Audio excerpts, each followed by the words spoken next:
الحمد لله سبحان ذي الجبروت والملكوت والكبرياء والعظمة سبحان قدوس ربنا ورب الملائكة والروح إن الحمد لله نحمده ونستعينه ونستغفره ونعوذ بالله من شرور أنفسنا ومن سيئات أعمالنا من يهده الله فلا مضل له ومن يضلله فلا هادي له وأشهد أن لا إله إلا الله وحده لا شريك له وأن محمدا عبده ورسوله أما بعد فإن خير الحديث كتاب الله وخير الهدي هدي محمد صلى الله عليه وسلم وشر الأمور محدثاتها وكل محدثة بدعة وكل بدعة ضلالة وكل ضلالة في النار. اللهم صل على محمد وعلى آل محمد كما صليت على إبراهيم وعلى آل إبراهيم إنك حميد مجيد. اللهم بارك على محمد وعلى آل محمد كما باركت على إبراهيم وعلى آل إبراهيم إنك حميد مجيد.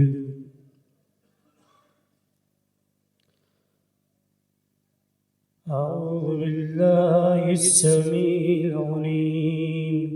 من الشيطان الرجيم من همزه ونفخه ونفثه.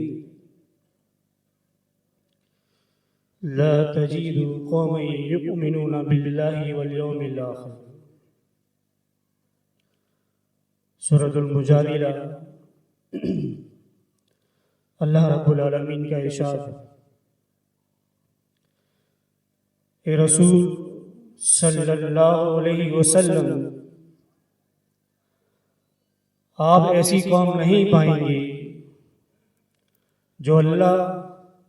اور یوم آخرت پر ایمان رکھتی ہو، یوادون من حاد اللہ ورسولہ، پھر وہ ایسے لوگوں سے دوستی رکھے جو اللہ اور اس کے رسول کی مخالفت کرتے ہوں. وَلَوْ كَانُوا آبَاءَهُمْ، چاہے وہ ان کے آباء و اجداد ہوں، ان کے باپ ہوں، او ابناءہم، ان کے بیٹے ہوں، او اخوانہم، ان کے بھائی ہوں، او عشیرتہم، اور کیوں نہیں ان کے رشتہ دار ہوں. وہ کبھی بھی ایسے لوگوں کو اپنا دوست، اپنا ساتھی، اپنا ہم نشین، اپنا دلی محبوب نہیں بنائیں گے جو اللہ اور اس کے رسول کی مخالفت کرتے ہوں. اولئک کتب فی قلوبہم الایمان، یہ ایمان والے وہ لوگ ہیں کہ جن کے دلوں میں اللہ رب العالمین نے ایمان کو لکھ دیا ہے. وَيُدْخِلُهُمْ جَنَّاتٍ تَجْرِي مِن تَحْتِهَا الْأَنْهَارُ، اللہ ان ایمان والوں کو ایسی جنتوں میں داخل کرے گا جس کے نیچے نہریں بہہ رہی ہیں. خالدین فیہا، اور وہ ان جنتوں میں ہمیشہ ہمیشہ رہیں گے. رضی اللہ عنہم ورضوا عنہ، اللہ ان سے خوش ہے اور وہ ایمان والے اللہ سے خوش ہیں. اولئک حزب اللہ، یہی وہ لوگ ہیں جو اللہ کا لشکر ہے۔ الا ان حزب اللہ هم المفلحون، تو یہ لوگوں خبردار ہو جاؤ، آگاہ ہو جاؤ کہ اللہ کا لشکر ہی فلاح پانے والا ہے۔ سورہ مجادلہ کی اس ایک آیات میں اللہ رب العالمین نے اپنے اس لشکر کی جو آخرت میں کامیاب ہونے والی ہے، جو آخرت میں فلاح پانے والی ہے، اس کی عظمت، اس کی شان، ان کا مرتبہ بیان کیا۔ ان کی عظمت میں کیا ہے کہ اللہ رب العالمین نے ان کے دلوں میں ایمان کو مزین کر دیا ہے، راسخ کر دیا ہے۔ اللہ نے ان کے دلوں پر ایمان کو لکھ دیا ہے، اور اللہ رب العالمین ان ایمان والوں کو ایسی جنتوں میں داخل کرے گا، ایسے باغات میں داخل کرے گا جس کے نیچے نہریں رہتی ہیں، اور وہ اس میں ہمیشہ ہمیشہ رہیں گے۔ یہ عظمت ہے، یہ شان ہے ان ایمان والوں کی جو اللہ رب العالمین پر ایمان رکھتے ہیں، جو اللہ کا لشکر ہیں، جو حزب اللہ ہے۔ اور سب سے بڑی عظمت کہ اللہ ان سے راضی ہے اور وہ اللہ سے راضی ہے۔ اللہ نے ایسے ایمان والوں کو اپنا لشکر قرار دیا ہے کہ جو اللہ پر اور یوم آخرت پر ایمان رکھتے ہیں، تو ایمان لانے کے بعد وہ کبھی بھی ایسے لوگوں کو اپنا دوست، اپنا ساتھی، اپنا ہم نشین، اپنا دلی محبوب کبھی بھی نہیں بنائیں گے جو اللہ اور اس کے رسول کی مخالفت کرتے ہیں۔ جو دین اللہ نے ان کے لیے پسند کیا ہے اس کو چھوڑ کر وہ دوسرے دینوں کی ادیان کی پیروی کریں۔ جو دین اللہ رب العالمین نے آسمان سے ان کے لیے نازل کیا ہے، جس کو انہوں نے کامل کیا ہے، وہ اس کو نامکمل سمجھتے ہوئے اپنے علماء کو یہ حق دیں کہ وہ ان کے لیے شریعت سازی کریں، ان کے لیے دین سازی کریں اور وہ اس پہ عمل کریں۔ جو لوگ اللہ کے دین کو چھوڑ کر کسی اور دن کے متلاشی ہیں اور کسی اور دن کے پیروکار ہیں، یہی وہ لوگ ہیں جو اللہ اور اس کے رسول کی مخالفت کرنے والے ہیں۔ ایمان والے کی یہ شان ہے، اس کی یہ صفت ہے کہ وہ کبھی بھی ایسے لوگوں کو اپنا دوست نہیں بنائے گا، ایسے لوگوں سے کوئی رشتے قائم نہیں کرے گا جو اللہ اور اس کے رسول کی مخالفت کرتے ہیں، کیونکہ یہ ایمان کی علامت ہے، یہ ایمان کی نشانی ہے۔ اس کے نزدیک سب سے زیادہ محبوب اللہ اور اس کے رسول ہوتے ہیں، اور اس دنیا میں بھی اگر وہ کسی سے محبت کرتا ہے تو صرف اور صرف اللہ رب العالمین کی خاطر محبت کرتا ہے، اس کے دین کی وجہ سے محبت کرتا ہے، اس کے ایمان کی وجہ سے محبت کرتا ہے۔ صحیح مسلم، صحیح بخاری کتاب النکاح میں آپ نے یہ حدیث بارہ سنی ہوگی کہ فرمایا اللہ کے رسول صلی اللہ علیہ وسلم نے ثلاث من کن فی وجد حلاوت الایمان، کہ تین باتیں جس شخص میں موجود ہوں تو اس نے ایمان کی مٹھاس کو پا لی۔ وہ تین باتیں کیا ہیں؟ من کان اللہ ورسولہ احب الیہ مما سواہ، اس کے نزدیک اللہ اور اس کے رسول سب سے زیادہ محبوب ہے، وہ سب سے زیادہ محبت اللہ اور اس کے رسول سے کرتا ہے، اور اس کی محبت کا تقاضا یہ ہے کہ جو شریعت اللہ کے رسول صلی اللہ علیہ وسلم لے کر آئے، جو احکام اللہ رب العالمین نے اپنے رسول کے ذریعے سے امت کو دیے ہیں، وہ ان پر کاربن ہوتے ہیں، ان پر عمل پیرا ہوتے ہیں۔ یہ ان کی محبت کا تقاضا ہے۔ وَمَنْ أَحَبَّ عَبْدًا لَا يُحِبُّ إِلَّا لِلَّهِ عَزَّ وَجَلَّ، اور اگر کسی سے محبت کرتے ہیں، کسی سے دوستی کرتے ہیں، کسی سے رشتے قائم کرتے ہیں، تو صرف اور صرف اللہ رب العالمین کی خاطر، اللہ رب العالمین کی محبت کی بنیاد پر، اس کی رضا کی بنیاد پر اسے دوستی کرتے ہیں اور رشتے قائم کرتے ہیں۔ وہ کبھی بھی ایسے شخص کو دوست نہیں بنائیں گے جو اس کو اس کے دین سے پھیر دے، جو اس کو کفر کی طرف واپس لوٹا دے۔ یہ ایمان والے کی تیسری علامت ہے، میں یکرہ ان یعود فی الکفر، کہ وہ کفر میں لوٹنے کو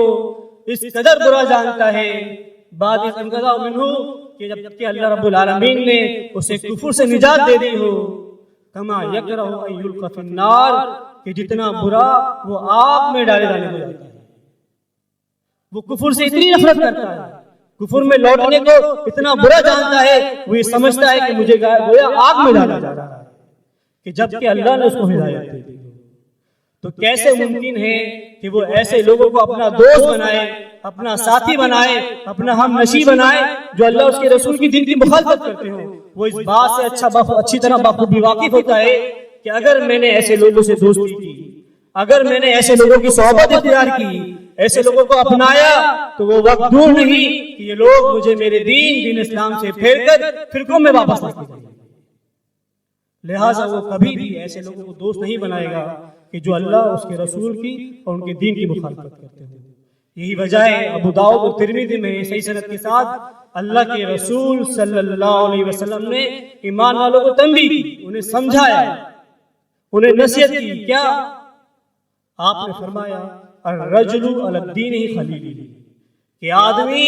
اپنے دوست کے دین پر ہوتا ہے, اپنے ساتھی کے دین پر ہوتا ہے. فَلْيَنْظُرْ أَحَدُكُمْ مَن يُخَالِلُ, تو تم میں سے ہر شخص کو چاہیے کہ وہ دیکھے کہ وہ کس کو اپنا دوست بنا رہا ہے, کس کو اپنا ساتھی بنا رہا ہے, کیونکہ اس کی صحبت کا, اس کے ساتھ کا, اس کے عقائد کا اس پر اثر ضرور پڑے گا. ایک وقت آئے گا وہ اپنے دوست کی ساتھ کی وجہ سے, اس کی محبت کی وجہ سے جو دین اسلام کے احکام ہیں ان سے سرتابی کرنے لگ جائے گا.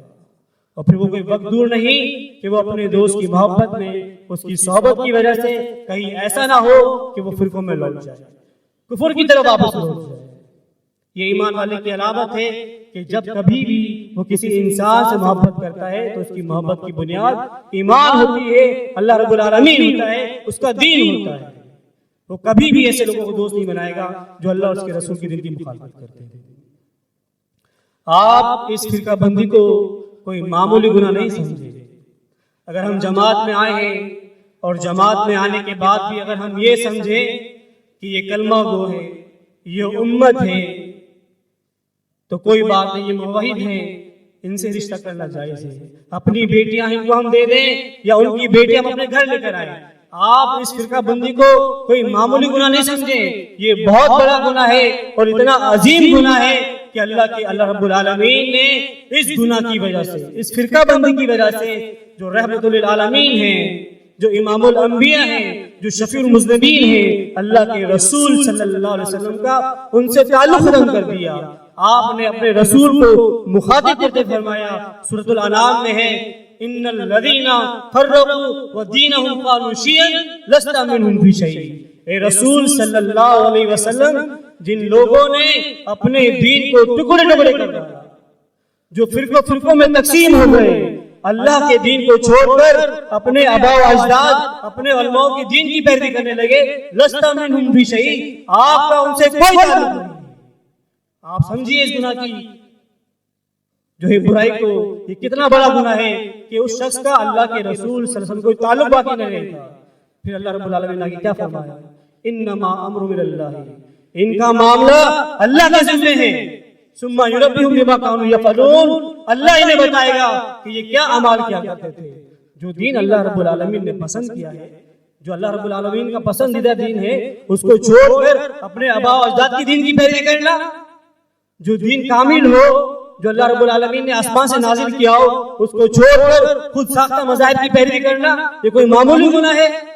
یہ اتنا عظیم گناہ ہے, اتنا بڑا گناہ ہے کہ اللہ رب العالمین اس گناہ کی پاداش میں بڑی سختی سے تمام لوگوں کو نصیحت کر رہا ہے, ان سے پوچھ رہا ہے, ام لہم شرکاء. سورۃ الشورى میں اللہ رب العالمین سوال کر رہا ہے, ام لہم شرکاء شرعوا لہم من الدین, کیا ان لوگوں نے اللہ کے شریک بنا لیے ہیں جو ان کے لیے دین کی شریعت سازی کرتے رہتے ہیں, جو ان کے لیے دینی شریعت بناتے ہیں. ما لم یعلم اللہ, اللہ نے اس کی اجازت کبھی بھی نہیں دی ہے. ولولا کلمات الفصل, اگر فیصلے کا دن مقرر نہیں ہوتا, اگر قیامت کے دن کا وقت مقرر نہیں ہوتا, لقضی بینہم, تو ان کے درمیان کبھی کا فیصلہ کر دیا جاتا. وَإِنَّ الظَّالِمِينَ عَذَابٌ أَلِيمٌ, یہ وہ ظالم ہیں کہ جن کے لیے دردناک عذاب ہے. اللہ رب العالمین بڑا غضبناک ہے کیونکہ انہوں نے اپنے علماء کو, اپنے مشائخ کو, اپنے جو دیندار ہم لوگ ہیں ان کو وہ حق دیا ہے جو اللہ کا حق ہے. وہ شریعت سازی کرتے ہیں اور اسی بنیاد پر فرقے قائم ہوتے ہیں کہ ہر شخص نے ایک اپنا دین بنایا ہوا ہے اور اس کے پیروکار ہیں۔ اسی بنیاد پر اللہ رب العالمین کیا فرماتا ہے؟ یہ لوگ ظالم ہیں اور اللہ رب العالمین بروز قیامت ان کو دردناک عذاب دے گا۔ تو آپ اس فرقہ بندی کو معمولی بنا نہیں سمجھیں، آپ اپنے دل میں یہ خیال نہ دیں کہ یہ کلمہ گو ہیں یا امت ہے، یہ اللہ اور اس کے رسول کی پیروی کرنے والے ہیں۔ نہیں، یہ فرقہ بندی ہیں، انہوں نے اللہ کے دین کو چھوڑ کر، اسلام کو چھوڑ کر، اللہ کے دیے نام کو چھوڑ کر خود ساختہ نام رکھے ہوئے ہیں اور خود ساختہ مذاہب کی پیروی کر رہے ہیں۔ اللہ رب العالمین ان پر غضبناک ہے۔ تو ایسے لوگوں کو جو اللہ اور اس کے رسول کے دین کی مخالفت کرتے ہو اپنا ساتھی بنا لینا، ان سے رشتے قائم کر لینا۔ حالانکہ ایمان والوں کی شان اللہ رب العالمین نے کیا بیان فرمائی کہ جو شخص بھی جو ایمان والا اللہ اور یوم آخرت پر ایمان رکھتا ہے وہ کبھی بھی ان سے دوستی نہیں کرے گا، اگرچہ وہ ان کے باپ ہوں، ان کے بیٹے ہوں، ان کے بھائی ہوں، ان کے سگے رشتہ دار ہوں۔ تو پھر کیسے ممکن ہے کہ سگے رشتہ دار کو چھوڑ کر ہم غیروں کو اپنا رشتہ دار بنا لیں، اپنی بیٹیاں ان کو دے دیں اور ان کی بیٹیاں اپنے گھر لے جائیں؟ آپ ذرا سوچیے کہ اللہ کے رسول صلی اللہ علیہ وسلم نے کیا نصیحت کی کہ انسان اپنے دوست کے دین پر ہوتا ہے،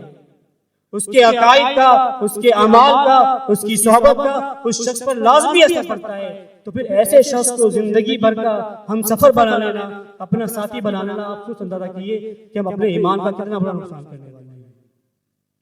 یہ وہ لوگ ہیں جو لوگوں کو آگ کی طرف بلا رہے ہیں۔ یہی وجہ ہے اللہ رب العالمین نے سورہ بقرہ میں بڑی سختی سے منع فرمایا۔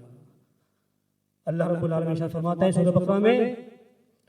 وَلَا تَنكِحُوا الْمُشْرِكَاتِ، اے ایمان والو مشرکین عورتوں سے نکاح نہ کرو، حتیٰ یؤمنوا، یہاں تک کہ وہ ایمان نہ لے لیں، وَلَا أَمَةٌ مُؤْمِنَةٌ خَيْرٌ مِّن مُشْرِكَةٍ، ایسی مشرک عورت سے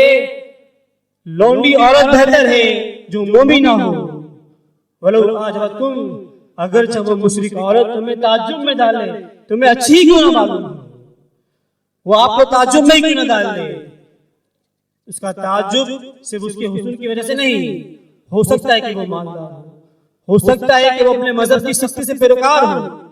وہ پردہ اور دیگر اعمال کی سختی سے پابندی کرتی ہو، آپ اسے دیندار سمجھے، لیکن اگر وہ فرقہ بندی کے شرک میں ملوث ہے تو یہ آپ کو وہ تعجب میں نہیں ڈالے اس کی دینداری، اس کی مذہب کی پیروکاری۔ آپ ایسی عورت سے دور رہیے، ایسی عورت سے مومنہ لونڈی بہتر ہے کہ آپ مشرک عورتوں سے نکاح کریں۔ پھر آگے فرمایا وَلَا تُنكِحُوا الْمُشْرِكِينَ، اے ایمان والو مومن عورتوں کا مشرک مردوں سے نکاح نہ کرو، حتیٰ یؤمنوا، یہاں تک کہ وہ ایمان لے کر آئیں، وَالْعَبْدُ مُؤْمِنٌ خَيْرٌ مِّن مُشْرِكٍ، ایسے مشرک مرد سے غلام مومن بہتر ہے تو اس کو اپناؤ، وَلَوْ أَعْجَبَكُمْ، یہاں تک کہ وہ تمہیں تعجب میں ڈالے۔ اگر مشرک مرد خوبصورت ہے، مالدار ہے،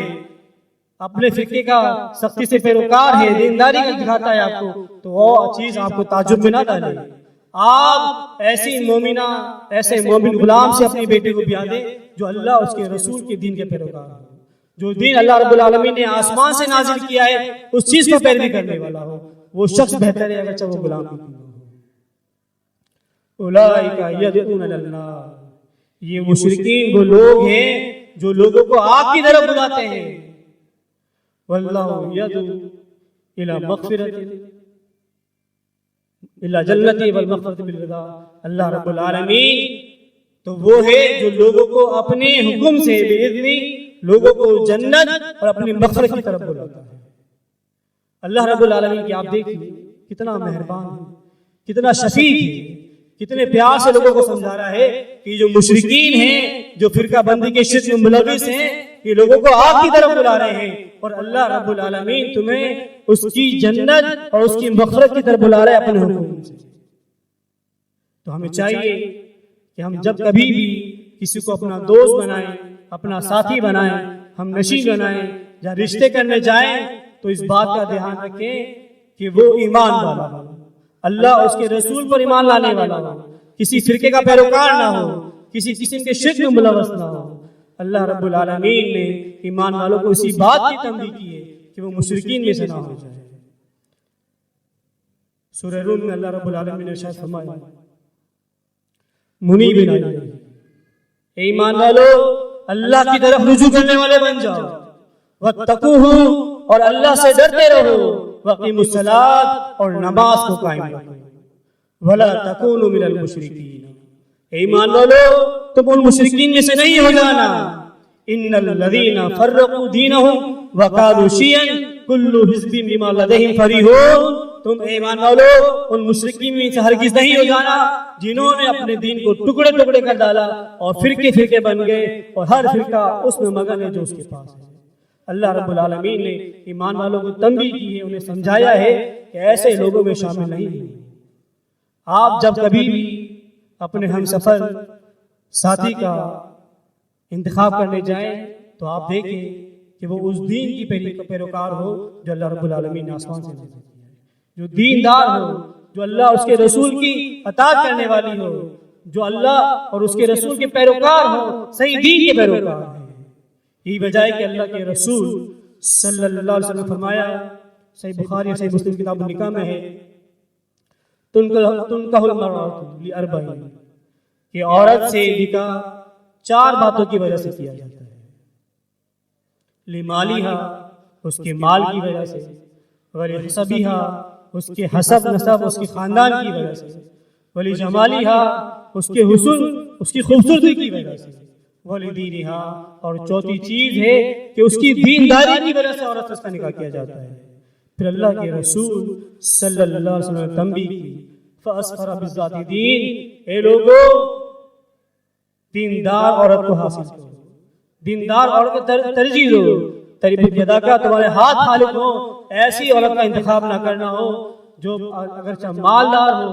خوبصورت ہو، حسب نسب والی ہو، لیکن دیندار نہ ہو۔ اگر دیندار عورت ہے تو اسی کا انتخاب کرو، وہ تمہاری یہ دنیا بھی سنوارے گی اور آخرت بھی سنوارے گی۔ اللہ رب العالمین ہمیں تمام باتوں پر عمل کرنے کی توفیق عطا فرمائے۔ اقول قولی ھذا لی ولکم استغفر اللہ۔